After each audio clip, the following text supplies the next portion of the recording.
क्या सोना खरीदना इस बार फायदे का सौदा है या महंगा छलावा? आज बाजार में सोने के 3 रास्ते हैं। फिजिकल गोल्ड जो हम सदियों से खरीदते आ रहे हैं, डिजिटल गोल्ड जो फोन की एक क्लिक पर मिलता है, और गोल्ड ETF जिसे शेयर बाजार का सोना कहते हैं। लेकिन इसमें कौन सा रास्ता आपकी मेहनत की कमाई के लिए सबसे अच्छा है? किसमें छिपे हैं हिडन चार्जेज और कौन देगा आपको सबसे तगड़ा रिटर्न?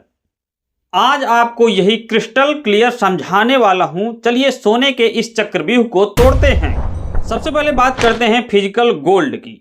भारत में सोना सिर्फ इन्वेस्टमेंट नहीं है, इमोशन है।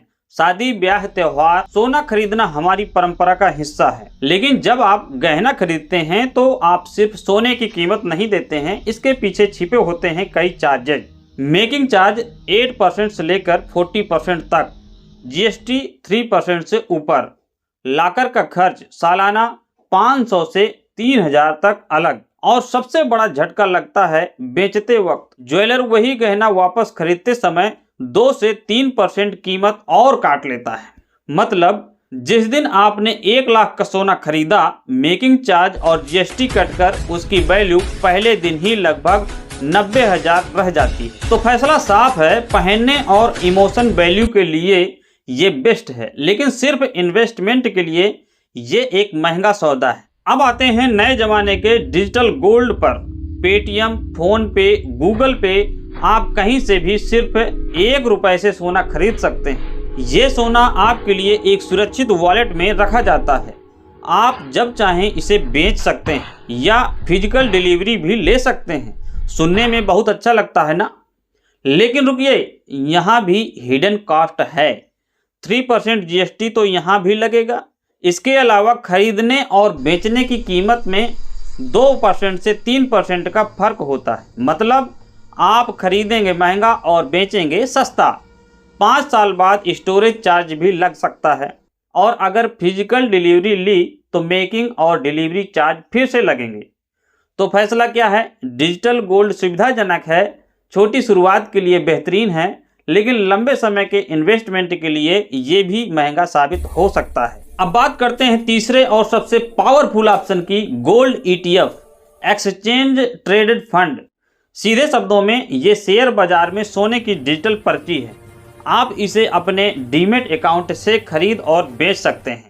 यहाँ कोई मेकिंग चार्ज नहीं, कोई अप फ्रंट 3% GST भी नहीं है। यहाँ लगता है सिर्फ छोटा सा एक्सपेंस रेशियो जो 1% से भी कम होता है, और मामूली ब्रोकरेज। ये सेबी द्वारा रेगुलेटेड है, मतलब पूरी तरह सुरक्षित और पारदर्शी है।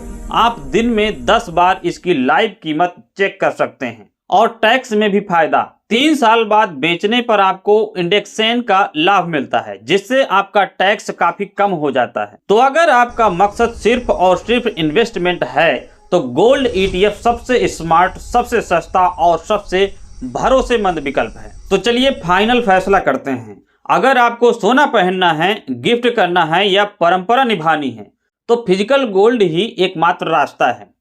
अगर आपको छोटी छोटी रकम से, जैसे 100 रुपया या 500 रुपया से शुरुआत करना है, तो डिजिटल गोल्ड एक अच्छी एंट्री है।